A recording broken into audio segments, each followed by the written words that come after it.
Hello, everyone. We're just going to give people a couple more minutes to trickle in, and then we will begin.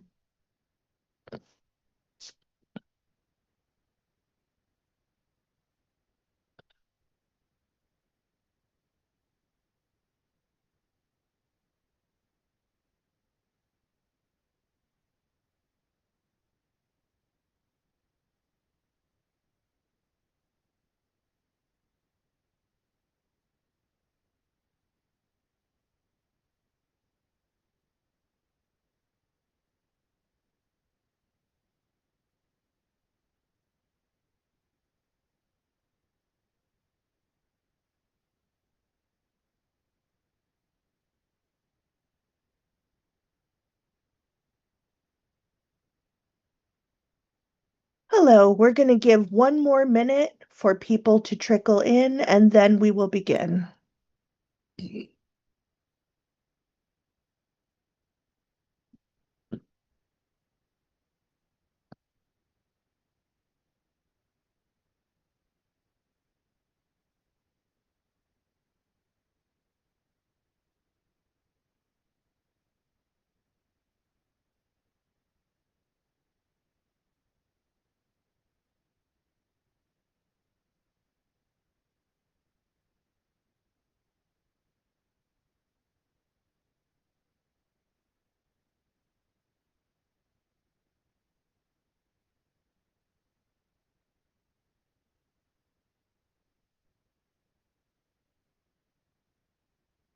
Okay, I think we're ready to begin. Hello, everyone, and welcome to Access Mob's community lecture. This is a special one doing on a Saturday. We're very excited for this opportunity. Um, my name is Elisa Grishman. I am the founder and director of Access Mob Pittsburgh. I am a fat white woman with brown curly hair, wearing a black t-shirt that says in white writing, tried yoga, still disabled. Behind me is a bunch of clutter and some paintings on the wall.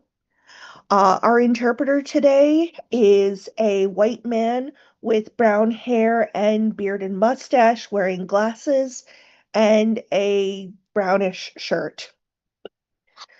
Before we start in, not everyone has heard this yet, so it breaks my heart to say, but we lost a pillar of the disability community this past week.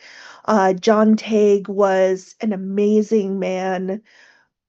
I can't, there aren't enough words, so I want to take 10 seconds just for everyone to be silent in his memory.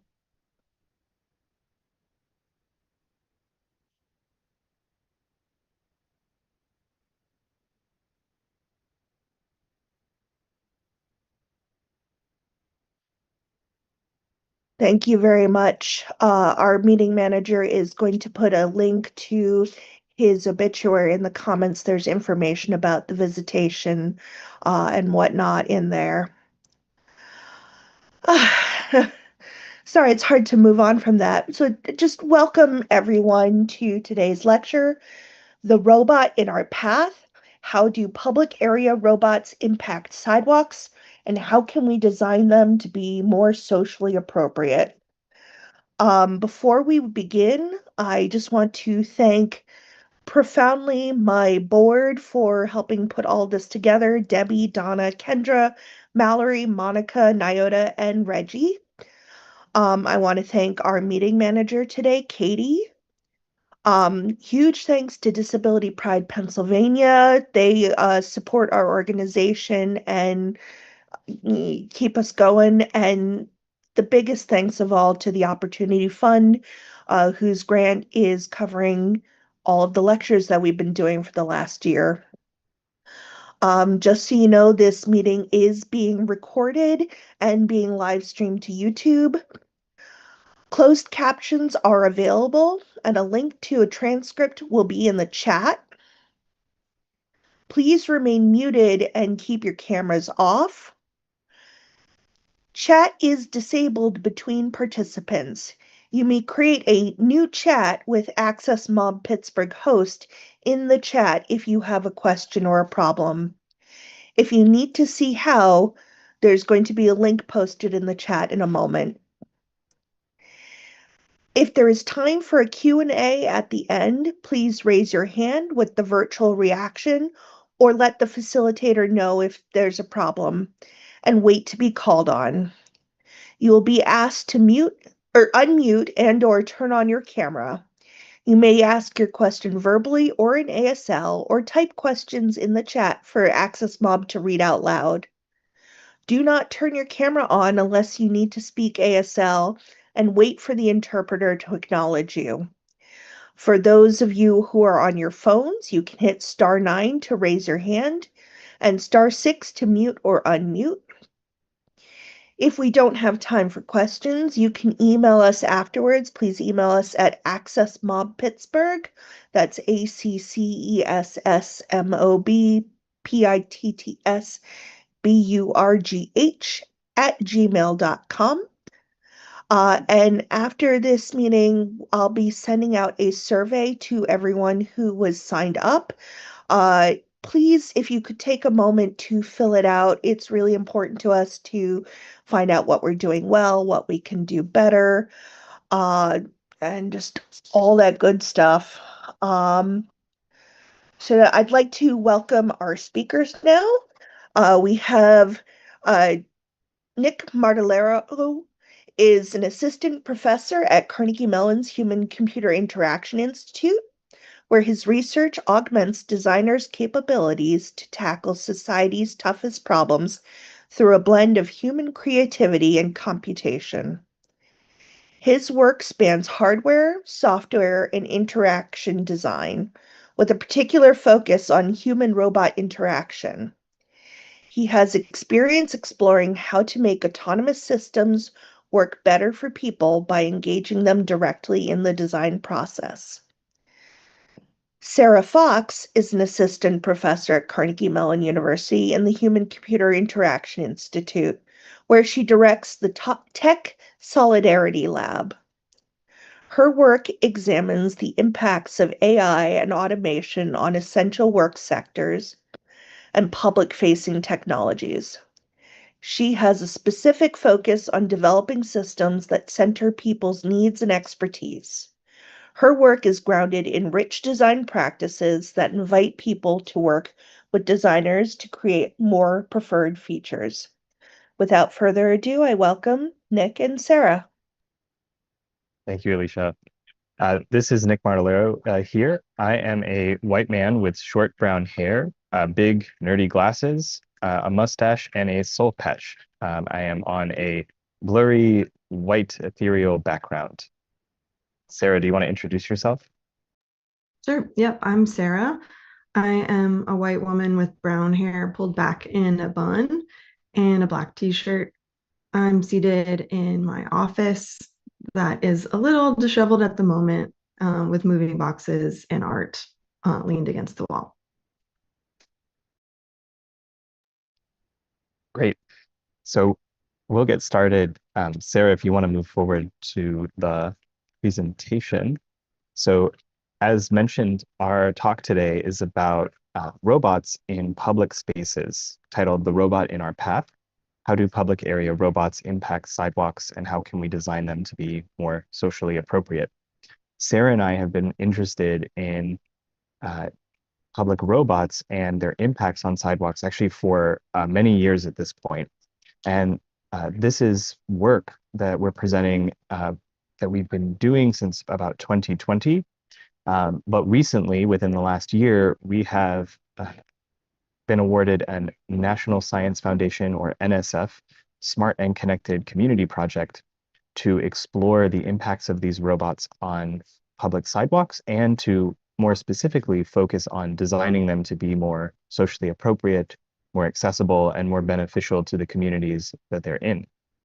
One piece of good context here is that in 2020, the Pennsylvania General Assembly enacted legislation aimed at regulating delivery robots at a state level, and they defined them as pedestrians, which is quite interesting. What this means is that they have the same sort of rules and the same rights as pedestrians who are people. Um, we have a lot of thoughts on this, but we'll talk about what this has sort of meant in regards to how robots are actually in public. Um, one of the main things is that we still don't really know how these robots should behave and communicate with us on the sidewalk. While the technology appears very advanced, it's still actually in a pretty nascent stage of working really well out in public. And we see direct engagement with communities as a way to design how these robots should behave. And so a lot of our work is grounded in inviting community members, and specifically our project with the National Science Foundation is aimed at engaging Pittsburghers to help us consider and think and co-design the way that these robots should behave and communicate with us in public spaces. We have a 3-year project that's engaging Pittsburgh communities in this co-design for appropriate, safe, and accessible public robot interactions. So a quick overview of what we'll talk about today. We're going to talk about 3 projects. The first is accessibility and the crowded sidewalk. We'll then talk about observing delivery robots in Bloomfield and Lawrenceville. And then we'll talk about co-designing accessible public robots. These are all past works that we've done engaged with our community. And at the end, we'll talk a little bit more about how we hope that folks here might be interested in getting involved with us in our future work over the next couple of years. Sarah, I'll let you take it over from here. Sure. So the first project that we did within this space was focused broadly on micromobility, which included things like sidewalk robots, but also focused on e-scooters and bikes that were rentable, right? So we have some of these things in Pittsburgh, for example, but the study that we conducted was led by a then postdoctoral scholar, Cynthia Bennett, who conducted a number of interviews with city representatives, disability advocates, and local residents across the United States where these technologies were being deployed. And just for context, this was conducted around the year 2020, like Nick mentioned. And so it was a little bit newer to see these things on the sidewalks and in the streets. And there were a number of different concerns about how they would interact with and inhibit sidewalk movement, especially for pedestrians, people with mobility impairments, and others who need a kind of clear and open sidewalk. So one of our interviewees, who I'll refer to here as Jane, was a micromobility consultant, so somebody who worked with municipal governments to deploy this technology. And she pointed out that streets and sidewalks have been turned into marketplaces through these deployments, even though they're our largest public asset. So urban accessibility in this sense is socio-political. So it combines kind of the social and the political, and it affects the ways that we interact in public space. So we position micromobility technologies in this portion of the presentation as one type of transportation that's kind of exploding onto our streets and sidewalks. And we argue through this work that designers and researchers have a role to play in tech policy and tech integration conversations. So not just designing the technologies and kind of releasing them out into the world, but instead, what does responsible deployment look like? How should technologies be redesigned over time to ensure that they integrate responsibly into urban space? So just as a little bit of background, micromobility encompasses a wide range of shared and small-scale transportation technologies used to aid in moving people and their belongings. Generally, these devices weigh up to 500 kilograms and are set to travel at low to moderate speeds. And they're powered by a combination of electricity and human force.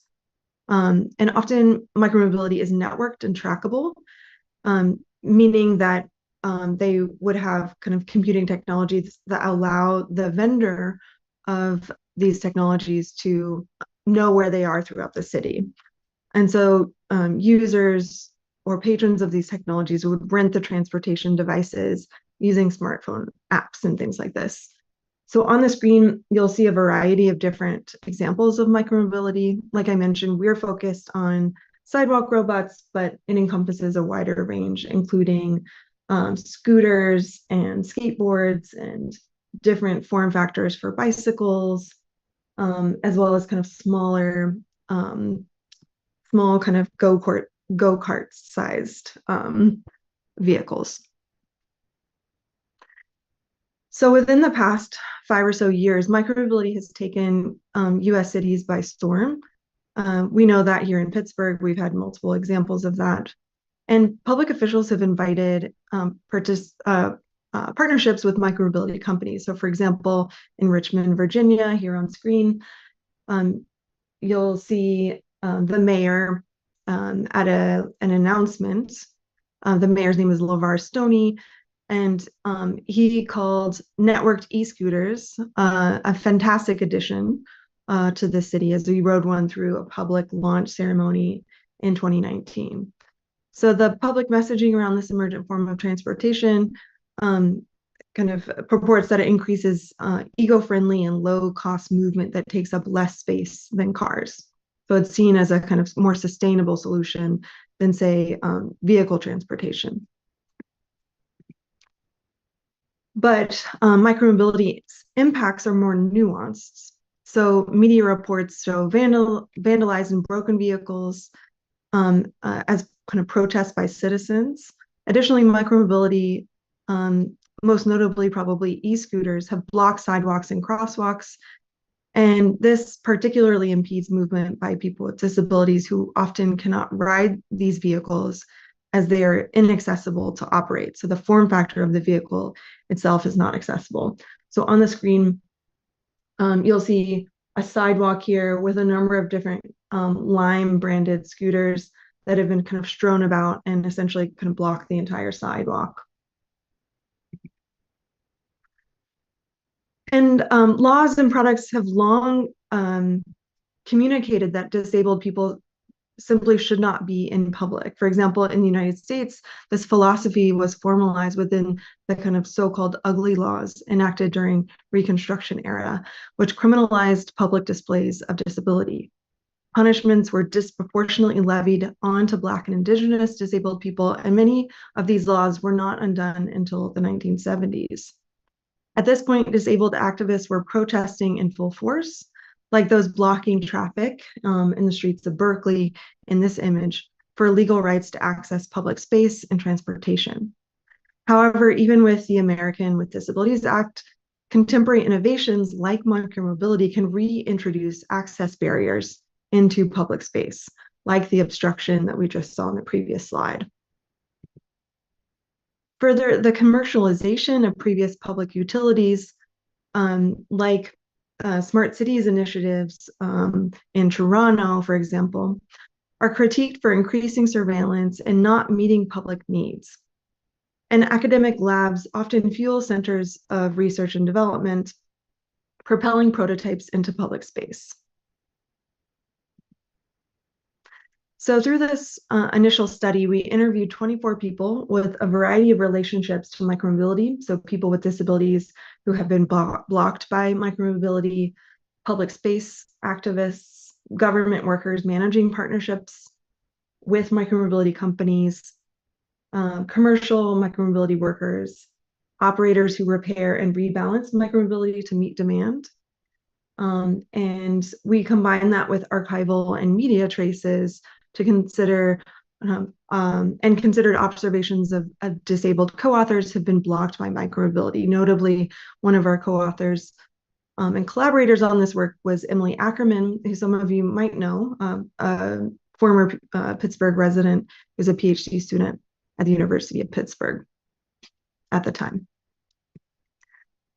So to kind of contextualize some of this, I'm going to reflect on and relay Emily's story from this study. And so I'll kind of tell that story now. One day, Emily waited to cross a busy intersection behind a lot of people. So this was on Forbes, which many of you will know is very crowded, and crowded with people and cars. From her vantage point, Emily could not see what was across the street, but as she began to cross, she realized that the delivery robot was sitting in a curb cut on the other side of the street. No one was supervising the device, but she described thinking, it'll move by the time I get there. But when she got there, the robot was still directly in the curb cut. So she ended up bumping up to the part of the curb that cuts and slopes up, which is dangerous for her because she could get stuck pretty easily. It's also painful to have such a sharp jolt to her body. So what Emily did in response was get on Twitter, as one might do, and tags Starship, the robot manufacturer, as well as the University of Pittsburgh, where the deployment was taking place. So the vehicles themselves, the robots, were immediately removed in response, but the gesture was short-lived. So robots from the same company were deployed again just 4 days later and continued into the early days of the pandemic. And during those 4 days, they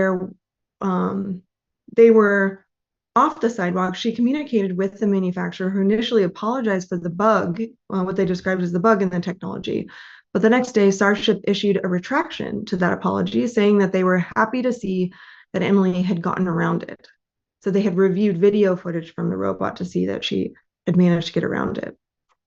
The retraction itself caused a lot of backlash directed at Emily for quote unquote whining. She was raising a very dangerous issue, and the internet turned this very scary, this kind of very scary incident for her into one of essentially excuses. So she described feeling like people responded saying, well, you didn't get hit by a car, so how bad could it be? She also described feeling danger and not safe to walk around her own campus in the days and weeks that followed. So that just kind of gives you a sense of the ways that these technologies are not designed historically with disabled people in mind. So the curb cut was seen as a kind of docking point or kind of a resting point for the robot, instead of vital infrastructure that people with mobility impairments need to get around and move through the city. And the response was less than savory on the part of the company. So they initially apologized and then retracted, and then kind of the internet responded unkindly to Emily. So as Emily mentioned, pilot programs for unsupervised delivery devices continue to this day. And with that, I'll pass it over to Nick, who will describe our observations of a later deployment in Pittsburgh of Kiwi robot devices in partnership with the city. Yes, thanks, Sarah. So a few years ago, we did an observation of a deployment of sidewalk delivery robots from a company called KiwiBot. And we actually followed these robots around to understand how they would interact with people and with the general infrastructure of the sidewalk. So this project was called Sharing the Sidewalk, Analyzing Autonomous Delivery Robot Interaction with Pedestrians in Bloomfield and Lawrenceville, which were the two neighborhoods. On the screen now, there is a photograph of one of these robots on one of our sidewalks. The robot itself is roughly 2 feet tall, about 2 feet long, and about 1 feet wide. It has a orange flag that's about 4 feet tall on it. And in the photo, you'll see two people who are pushed off. They've kind of moved themselves off to the side of the sidewalk close to the buildings, and they're looking down at the robot. The robot itself actually has a screen which has some eyes, sort of digital eyes that almost look like they're looking at the people.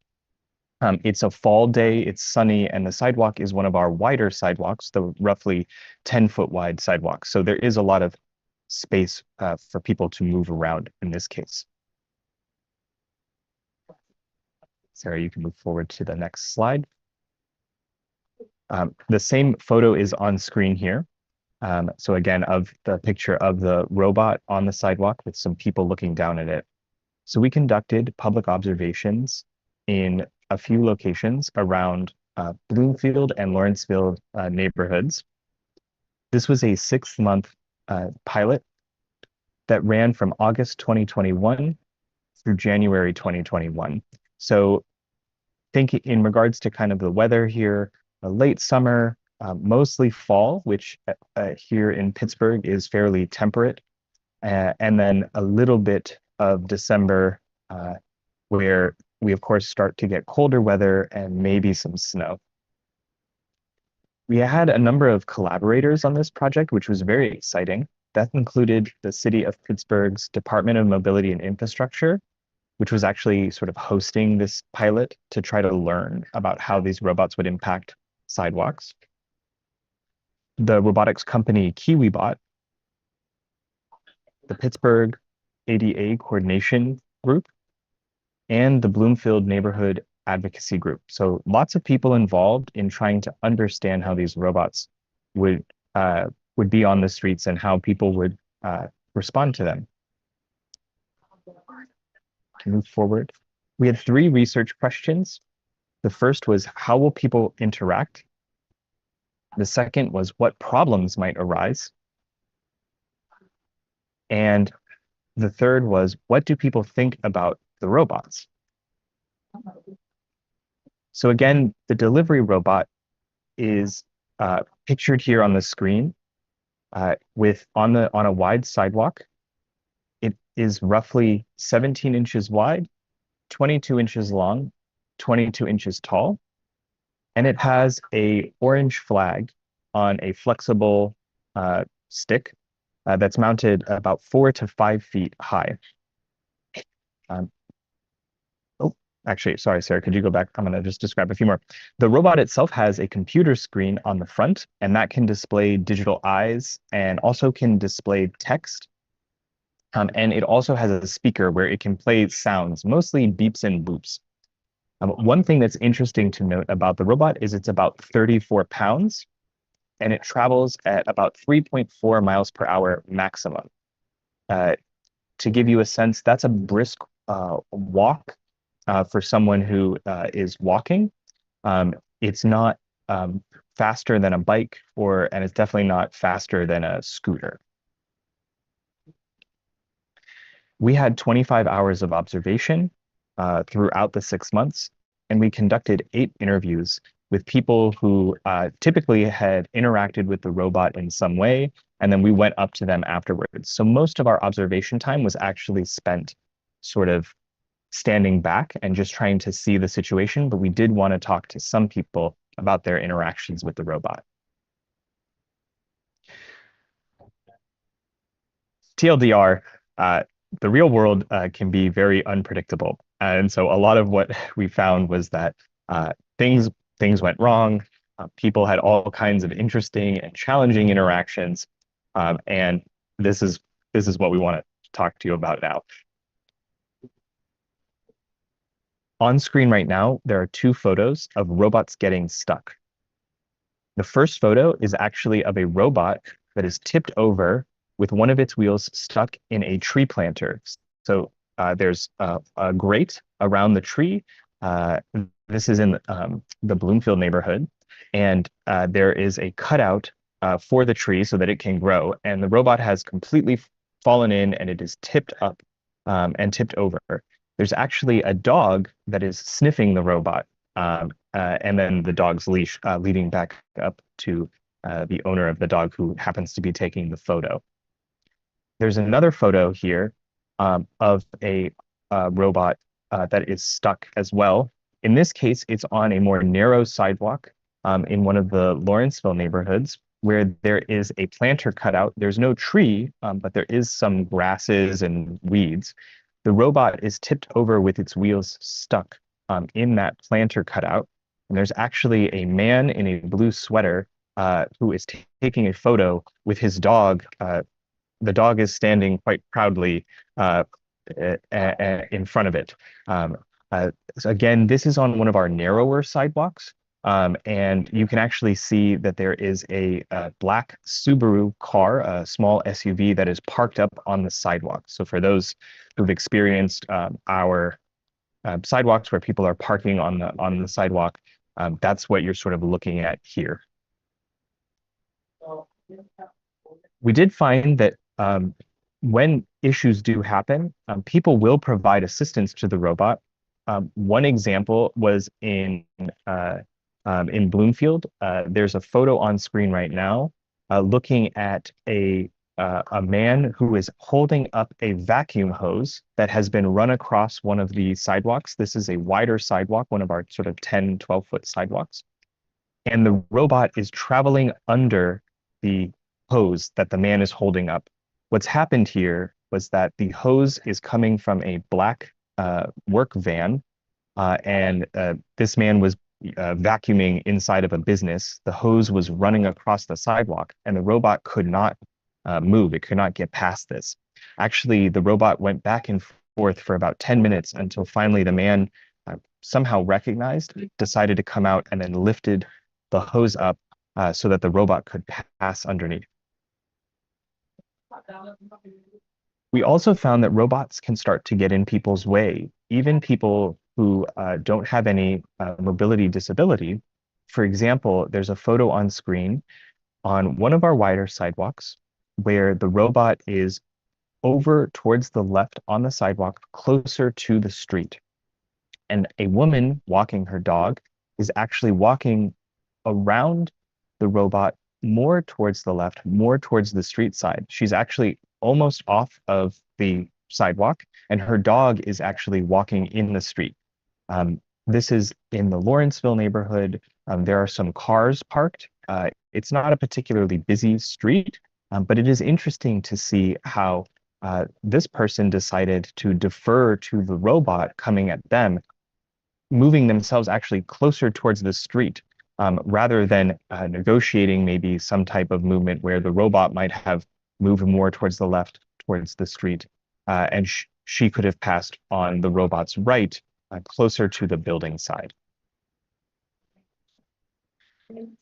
So some lessons that we've learned from micromobility deployments and for this for design researchers include the following. Without ongoing attention, access provisions can actually become barriers. On screen, there's a photo again, there's a photo of a Starship robot. This is a slightly larger robot that is parked in a curb cut on a wide street, and the robot is waiting to cross the street. There's a man that is standing off to the side against the light pole, where you can press the button to cross the street. One thing to note here in this image is that the robot is basically completely blocking the middle of the curb cut right before the textured pad. So back to what Sarah had talked about earlier, if someone was crossing this road using a wheelchair or another mobility aid, they would have to figure out how to go around the robot in a challenging way to actually get back up on the sidewalk. Another thing from our observations that we recognized was that we felt that design researchers, folks like us, need to start proactively advocating for regulation of the outcome of how these devices should be interacting on sidewalks. And we would like to understand more the outcomes and pilots and prototypes, how they actually impact public walkways. On screen here, there is an image of two posters, one of them that says, "Let's talk about mobility in Bloomfield." And this is from the Bloomfield Development Fund and the Studio for Spatial Practice. So this is another group that's doing some good work here. And then there's another poster here titled What is Mobility, that describes a little bit of different aspects of mobility, not just, for example, bus riding, but also pedestrian walkways and access. And these posters are up outside on the sidewalk in Bloomfield, where folks are there to talk to people. So this is something that actually really inspired both Sarah and I to really think more about how we can get involved, both with understanding the situation, but also thinking about how our research can start to impact regulations of these new technologies. Also, we recognize that refusal and activism can be a form of design communication. On screen here, there are the variety of tweets that Emily Ackerman, who was the young woman in a wheelchair who was stopped by the Starship robot. This is all of her tweets with Starship back and forth. The problem stating, for example, the first one stating the problem is that they wait to cross the street in the curb cut, which is often not much wider than one wheelchair. When a group of people crosses the street toward it, it doesn't leave the sidewalk because it doesn't sense a clear path. And in a picture that Emily posted, there is the Starship robot clearly in the middle of the curb cut again on the textured bump pads, basically completely blocking anyone's access. Throughout the rest of the screen, there are a number of tweets back and forth. We won't go into all the details, but of Emily basically being pretty upset with Starship, and Starship sort of not really responding about this. So now I'm going to pass it back off to Sarah to talk about a project where rather than us simply observing these types of public robot engagements, we actually wanted to start working more with people to co-design accessible robots and think about how these robots could better fit into our public spaces. That's right. So one of the things that Emily actually called for in a later City Lab blog post about her experience with the Starship robot was more diverse engineering teams who might design these robots and design them not only to be accessible or interact accessibly, but also to think about different ways in which they could be used. So not just the kind of consumer interaction, but how might they be used to serve people differently. And so that was a kind of primary question for us as we began this work. So the research questions that we outlined for this work were, how do people with mobility impairments perceive the presence of sidewalk robots generally? What are the obstacles to and opportunities for improving roboticists' current practices in order to design future public robots that are more accessible? So thinking about not only perception on the part of the public, but also how are roboticists understanding their own practices? And then how might we co-design ideas with accessibility needs in mind, and in turn inform current human-robot interaction practice?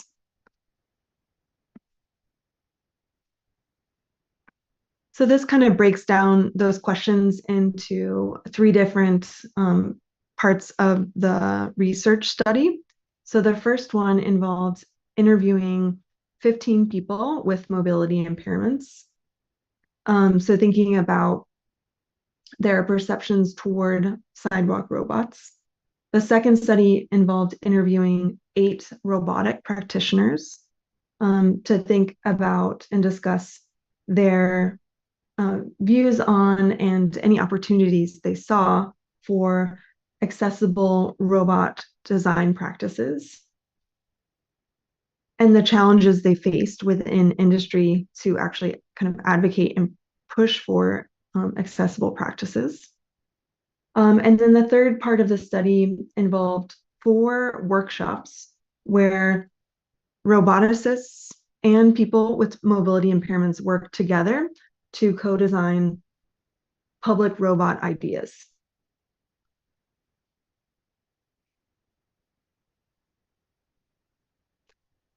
So some of our some kind of highlights from our findings included a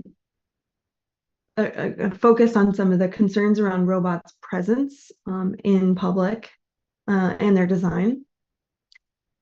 So one wheelchair user, for example, described their concern around multiple robots in a city environment.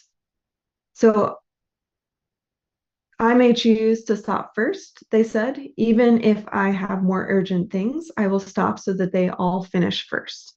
So talking about how they might defer, like we heard in the example that Nick described earlier, to the robot rather than their own mobility needs. So if they were confronted with multiple robots, they would stop and make way for them.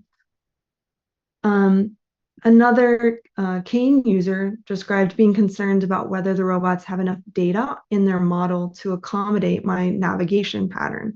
So recognizing that the robots might have limited information about the way that they move through the world as compared to a pedestrian walking through public space without a cane. And then another wheelchair user described worrying about the robot on the curb cut. So thinking about similar examples to the ones that we heard from Emily and others. So I'm worried that the robot will stop in the curb cut and I cannot go down or go up with ease. So there were also concerns about communication. So allowing themselves, one participant described, allowing themselves to let me know that, hey, I'm here, pay attention because I'm going to bypass you in 5 seconds. So are they going to know through multiple cues, not just visual, that there's a robot coming toward them or the robot's intention to move around them?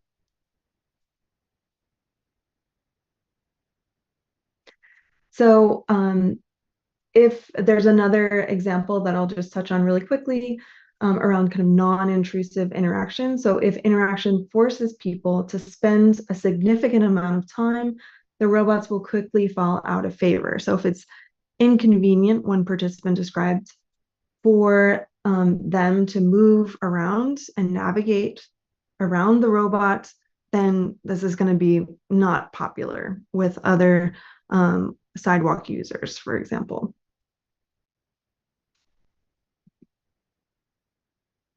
So some of the roboticists also highlighted a number of challenges within companies when they advocated or tried to advocate for more accessible practices. So just to kind of quickly highlight, some of the participants highlighted budget constraints, especially within startups. So as one interviewee said, accessibility is costly. Startups risk going broke before their first launch. Another issue that they pointed to was post-issue reaction to accessibility. So one participant said, many companies scramble to appease regulators only after issues arise. Another set of issues centered on expanding robot behavior rules. So they talked about going beyond just weight and speed and recognizing that regulations need breadth. So weight and speed are just kind of one factor in navigating public space. But we also need to have kind of rules around rights of way and things like this. And then the final concern that they raised was around adapting urban environments. So one participant said, how about a dedicated lane or line to guide and regulate robot behavior? So they began to kind of like outline or speculate around what kinds of regulation might be needed. So leading into the final part of the study, what if we start the conversations with people with disabilities at the front stage of public robot design rather than post-issue, as one roboticist described it. So rather than after something has gone wrong. So we organized the workshops around a set of design activity boards.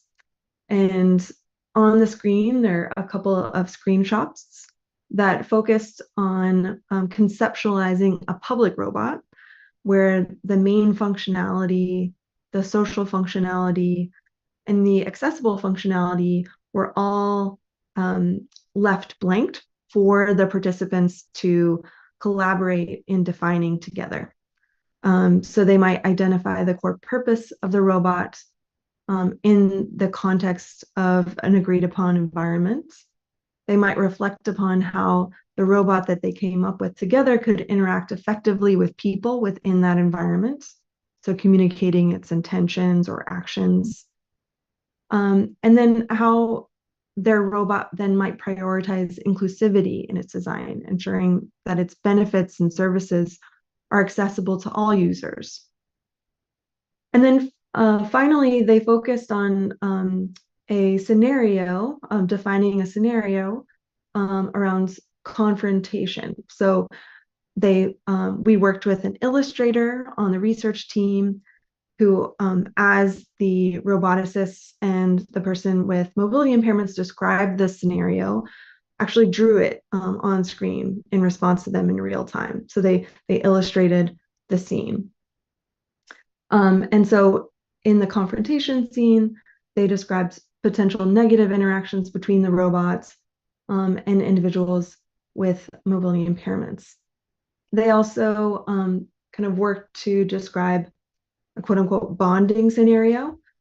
So this is where a robot might act as an aid or companion to the person using it, so that it might be used in assisting in tasks that might be challenging otherwise. So they ended up with these different functionalities and these different scenarios. One might be kind of viewed more positively, and one where it's describing kind of real world challenges that the robot might find itself in. And then on the right side of the screen, here's an example of an outcome where there's an illustration of a robot, and the robot is a kind of square-like object with an alarm on top of its head, 2 wheels and 2 wrench-like arms, with the word caution across the front. So that's an example of kind of where the confrontation scenario might come in. And some of the kind of issues that they highlighted were around bad weather, kind of impeding upon the robot's ability to function, the kind of the need for it to talk to cars and things like this, as well as animals. So like the example that Nick raised before with the dog. So there were 4 robot concepts that emerged from the co-design workshops. And I'll just quickly highlight each one of them. There was a cargo carrier robot. And in that scenario, there's an image depicted on screen in the top left, where there is a white cane user who has a robot trailing behind him. And there is a kind of box-like top to the robot that allows Alex, its user, to deposit items inside. And it's set on 2 wheels, and it follows behind closely the main user. And another example, there's a crosswalk guider robot. So this robot has a kind of humanoid form factor, so it looks a little bit more like a person with googly eyes, 2 arms, and 2 wheels at the bottom that kind of resemble legs. And on the front of the robot's chest, it reads "Caution, pedestrians crossing." And in the scene behind it, it's set within a crosswalk where there's a dog walking beside it and a mother and child as well crossing the sidewalk. So in this scene, the pair that worked to create this particular scenario imagined that the robot could serve as a crossing guard. So at the end of a school day or something like this. In the third scenario, there's a grocery fetcher robot. And this robot looks much like a shopping cart, where it has a screen where the handles are, and then two extendable arms with a kind of wrench-like hand on each one of them. And the idea with this was that the robot arm could extend, reach to the top shelf, and deposit items inside. And the user, who's not depicted in the scene here, could indicate what item they wanted. So if something was out of reach, the robot fetcher could grab it for them in the grocery store itself. And in the final scenario, there's a snowplow robot. And in this scene, you have a small kind of rectangular robot that has a plow in the front of it. And behind it is a wheelchair user who is kind of able to move through the sidewalk because the snowplower is clearing the sidewalk right in front of them. So a kind of freshly plowed sidewalk thanks to the kind of personal snowplower that's in front. So some of the takeaways that we pull out of this work and kind of that inform the project that Nick described at the beginning that we're beginning now are really about enhancing accessible development in robot design.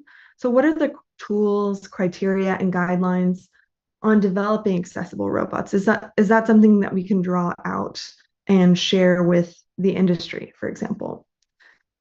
Another thing that was critical in conversations and across the workshops was improving regulations for human-robot co-presence.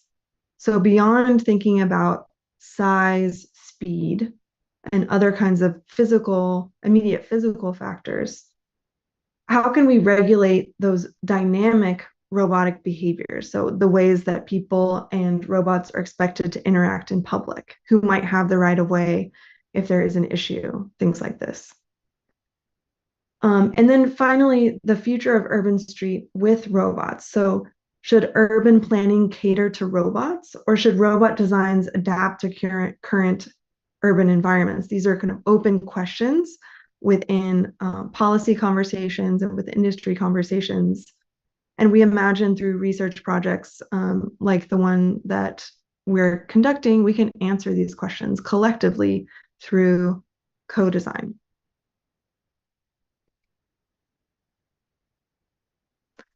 So one thing that we're really, Nick, do you want to take this? Yeah. Sure, I can do this.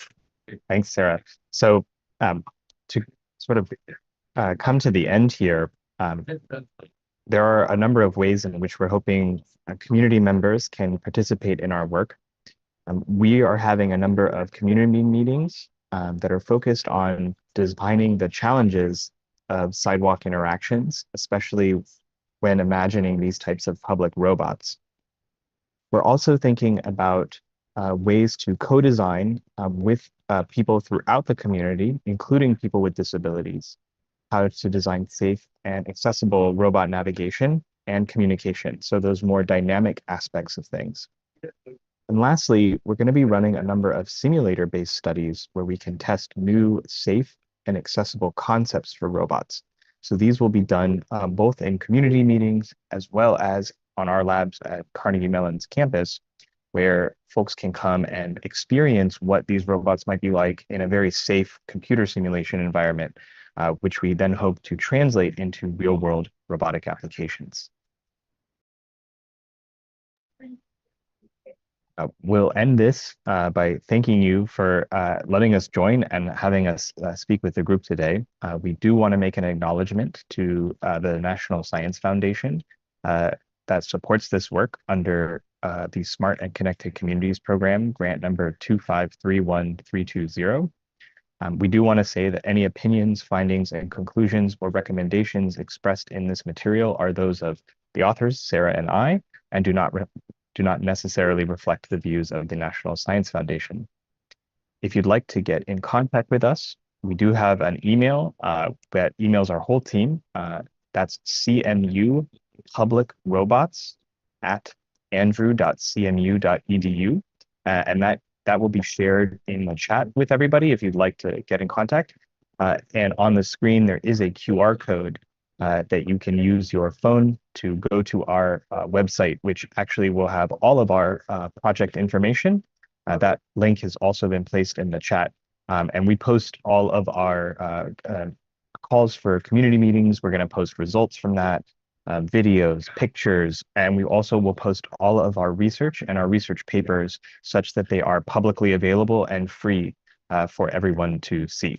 You'll see some of the work that we have there. All those papers that describe what we talked about is already online, and we are going to be continually updating this. So again, thank you for having us, and we'd love to take any questions you have.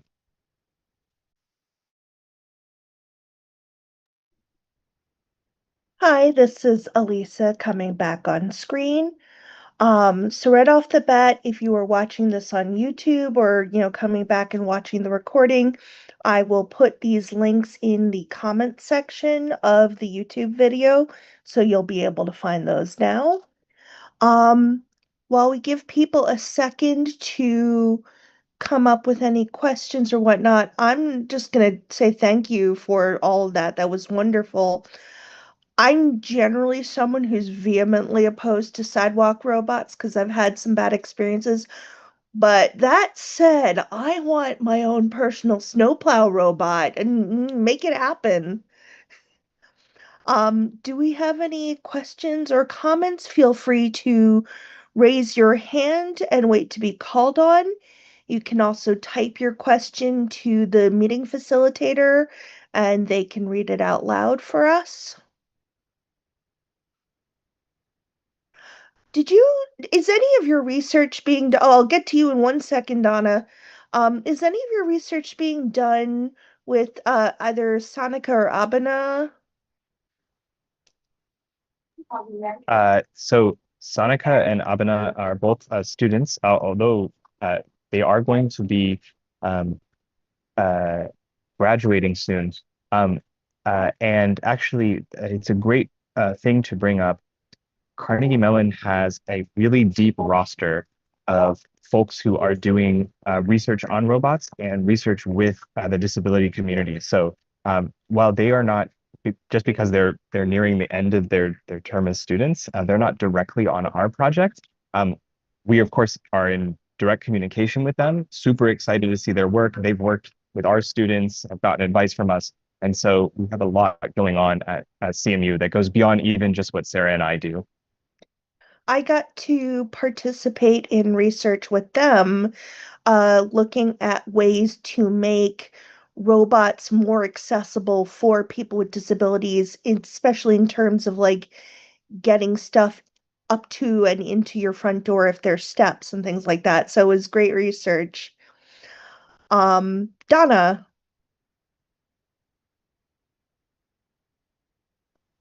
Thanks, Elisa. I would also like to say that I would really enjoy a snowplow robot. So please, whatever it takes, I would love it if you would prioritize that. But my question has to do with micro transportation.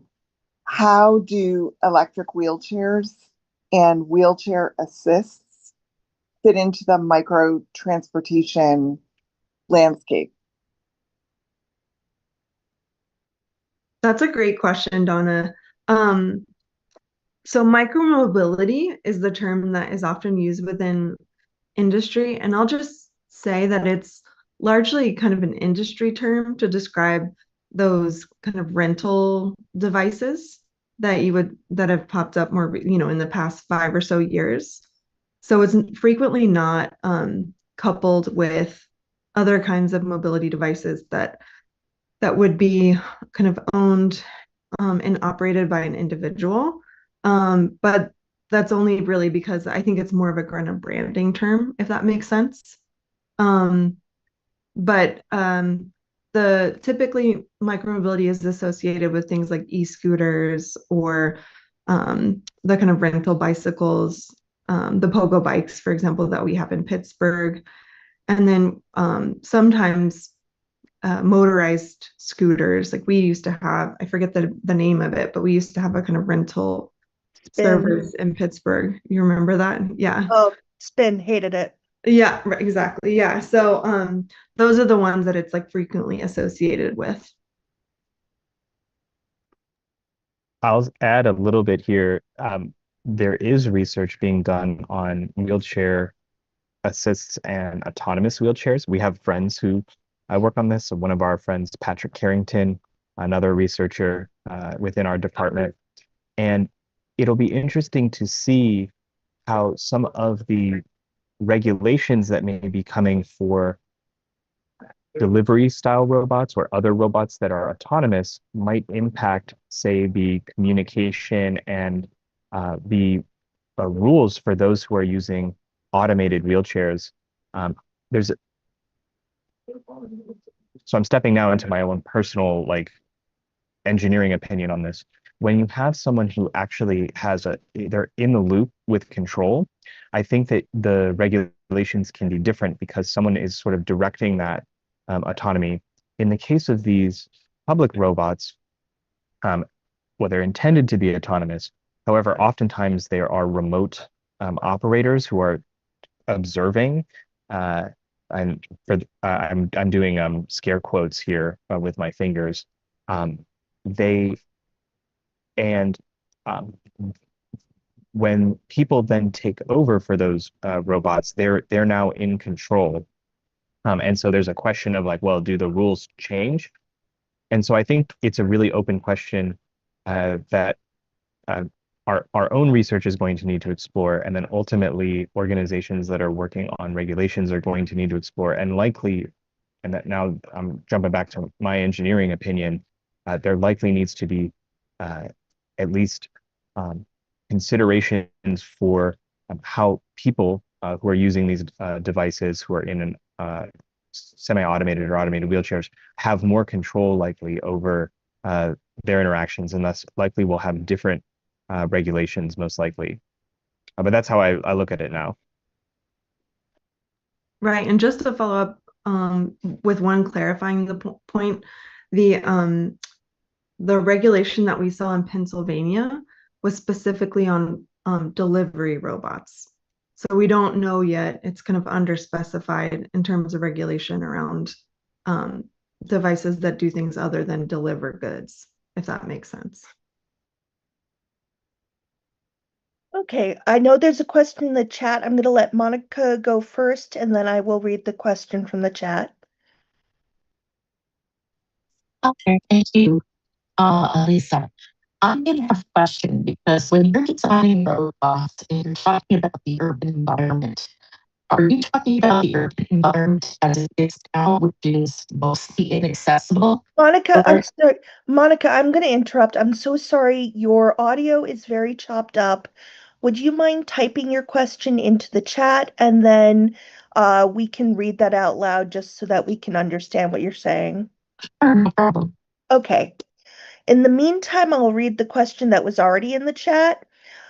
May I also call your attention to the hordes of robot mops at the airport? Much more challenging now to navigate the airport, besides all the other ways the airport is now much less accessible. I've done some research on this actually. I'm happy to share in the chat a paper where we did ethnographic observation at the airport around the deployment of autonomous floor cleaning robots. And we did observe some of the things that this commenter describes, or this participant describes, around it obstructing people's paths or not recognizing luggage or children, for example, and kind of causing issues. One thing I'll say about those devices in particular, they were initially designed to be run overnight. So when you might deploy them in like a retail environment, like a drugstore or a Target or something like this, to clean the aisles overnight. But because they're deployed during the day, they are much less functional because there's people moving around. It confuses the robot, or they kind of stop and stall out and things like this. And so that's a kind of operational decision that they've made to deploy them during the day.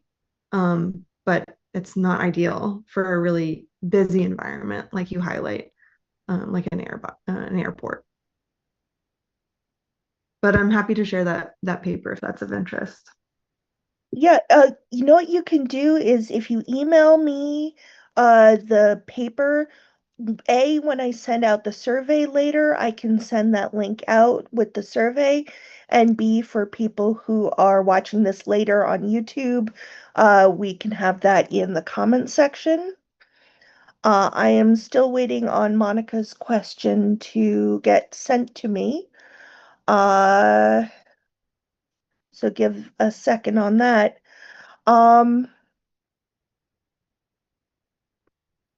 Yeah. Does anyone have any questions while we wait for Monica's thing to be typed up that I can read out loud?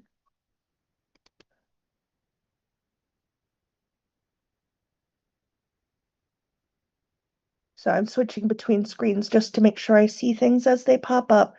Um, what is your favorite bit of this project so far? You know, what amazing thing have you learned that just kind of blew your mind?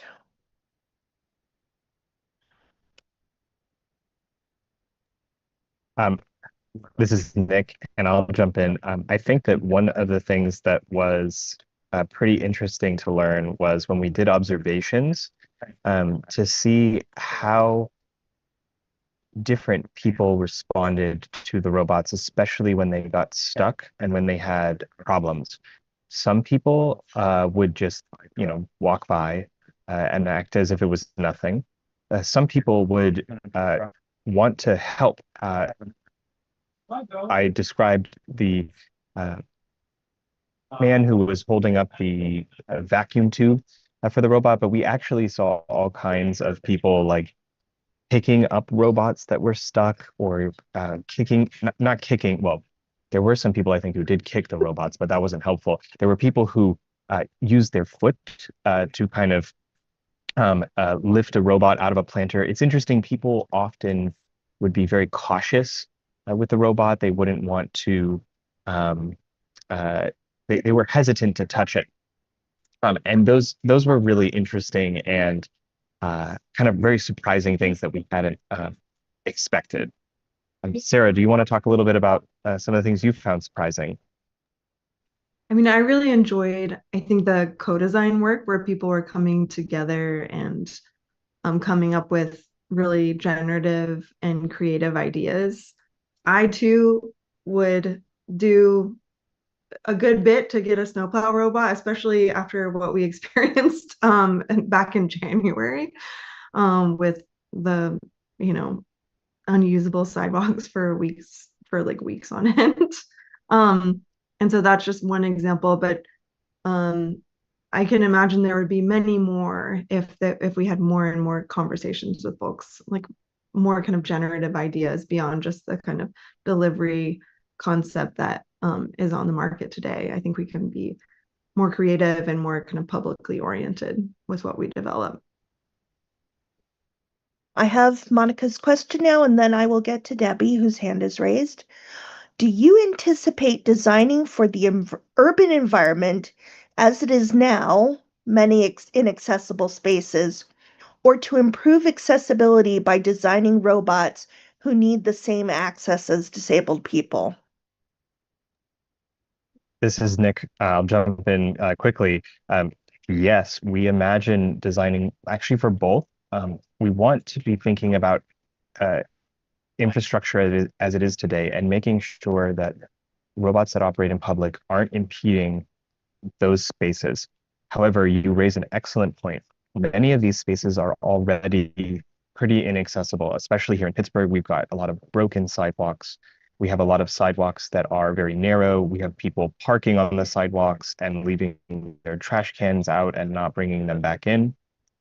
We have an awesome collaborator whose name is Corey Harper, who is a civil engineer. And he's actually thinking very much in the line that you're talking about, which is what can we learn about how public robots are challenging today, and how might that inspire infrastructure improvements tomorrow that not only will allow these robots to potentially operate better, but also increase accessibility for everybody on the sidewalk. That's a wonderful question. Thank you. Debbie?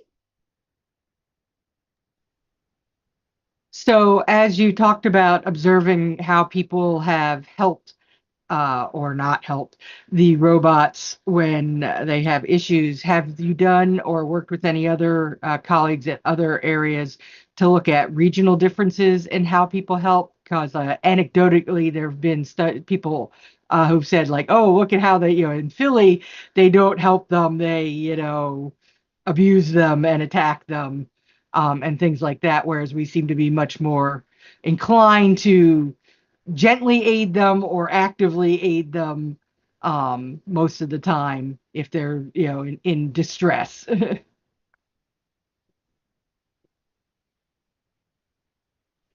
Yeah, there are a number of researchers across the world who've done similar sorts of studies to ours, um, primarily in European countries and specifically in Scandinavia and in Asian countries as well, where these technologies are being deployed. In some ways, there are similar patterns in terms of um, interaction, I would say, especially across the US and Europe. Um, but there are also different expectations. And I think around kind of speed, for example. So in some countries, they operate at much higher speeds and they're more widely used. Um, but it also kind of depends on pedestrian flow and density. So one difference I would see even in our own kind of sister city across the state, Pittsburgh is much less dense than Philly. And so I can imagine it being viewed as an obstacle more easily. And as Nick kind of mentioned, we did have instances where there was less friendly behavior here in Pittsburgh too, so it wasn't totally absent. Like for example, there was an incident where the robot got thrown into a dumpster, for example. So there were different ways that people were frustrated with it too. So it might just generally kind of be attitudes toward the technology as well. So like personal attitudes, in addition to kind of cultural or regional differences. This is Thank you. Nick. I'll add just a little bit here. I do think, though, that it's not entirely cultural. Like, it's not, oh, people in Philly are a bit rougher on things. It's actually also in response to these are blocking our sidewalks. These are causing issues, and we're upset, and we don't have any other way to potentially um, do anything, or people are getting frustrated. And so I would say that this is something we need to think about as if you can design interactions in public areas between people and robots that are safe, that are socially appropriate, that are accessible. We imagine that they become something where, okay, this isn't an impediment, this is fine. It's, maybe you may have your opinions about, well, should these companies be running or who runs this, what have you, but if they cause issues, then I think it's completely fair for people to be upset. And thus, you will see these kinds of backlash against them. It's interesting. It would be interesting to look at if people using mobility devices treat them differently. Because I know that personally, I have shoved a robot out of my way using the foot plate of my wheelchair because I couldn't get the thing to move out of the curb cut. So, um, Donna, you have another question, please. And this will be our last question because we have to move on to. I just wonder if there has there been any research done about correlations between reactions to robots and reactions to people with disabilities, because it seems like they can both be disadvantaged populations, and it would be very interesting to see, to me at least, to see if there are similarities or differences between how people treat a robot that's in distress versus a person with a disability that's in distress.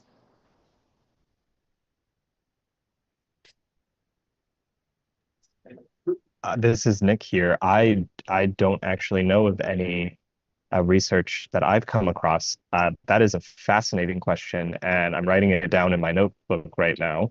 For us to actually look into that, I would be interested to know the answer as well. Sarah? No, I haven't seen anything either. Yeah, it's a good question. To quote my hero Jean-Luc Picard, make it so. Um, okay, can we pull the slides back up onto the screen so that we have the. So thank you again for everyone who showed up today and for everyone watching this afterwards. All of the links that have been mentioned will be up on the YouTube and in the email. If you have any other questions, please feel free to email cmupublicrobots@andrew.cmu.edu or accessmobpittsburgh@gmail.com. We have on the screen right now a list of our upcoming events that I'll read off. Any of these, if you go to accessmobpittsburgh.org, there is a tab on top that says Community Lecture Series, and the drop-down menu there, you can find any of these lectures there. On Monday, July 27th at 6 p.m., we will be having our virtual lecture night, Empowered Esports, which I'm excited about because I've gotten to go to one of these events and playing video games with kids using adaptive devices is just wonderful because it's kids being kids and it's great. Saturday, August 8th at 12 o'clock, we're doing a special event with the Commission on Human Relations, navigating your need for a service or support animal workshop. We really hope that we can get the word out on this because it's a lot of great information about the legal rights of service animals. On Saturday, September 26th from 12 to 4 p.m. is the annual Disability Pride Pittsburgh celebration at Shenley Plaza. The website for that is not the same as everything else. You will find that at disabilitypridepa.org/Pittsburgh. It's a great day. Please come out, support the community, and just, be with people just like you. It's wonderful. On Monday, September 28th at 6 p.m., we'll be having our lecture night, Thinking Outside the Box, Employment and Persons with Disabilities. And then on Monday, November 23rd at 6 p.m., our lecture night topic is Equitable, Transparent Access to Data and the Disability Community in City of Pittsburgh. Do I have another slide after that, or is that my final? There, oh yeah, I thought I did. So again, I'm going to thank everyone that I thanked earlier. I'm going to thank my board. We've got and I lost my page. There we go. Debbie, Donna, Kendra, Mallory, Monica, Nyota, and Reggie. Thank you to Katie for being our wonderful facilitator.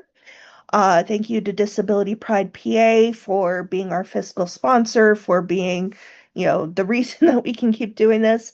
And extra thanks to the Opportunity Fund, whose grant helps support all of our lectures and whatnot. We do this with grant funding, but we also do this from contributions from I was about to say viewers like you because I grew up with PBS, but contributions from our wonderful, family, disability community, friends and whatnot. On the screen right now are QR codes for PayPal, Cash App, and Venmo. If you are so inclined to donate using any of those things, please be sure to put AMP for Access Mob Pittsburgh in the payment section.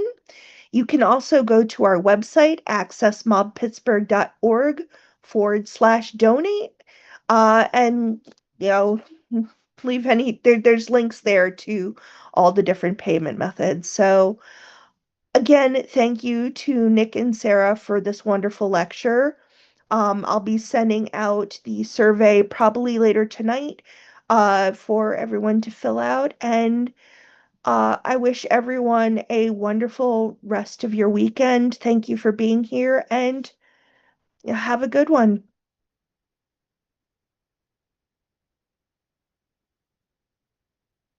Thank you.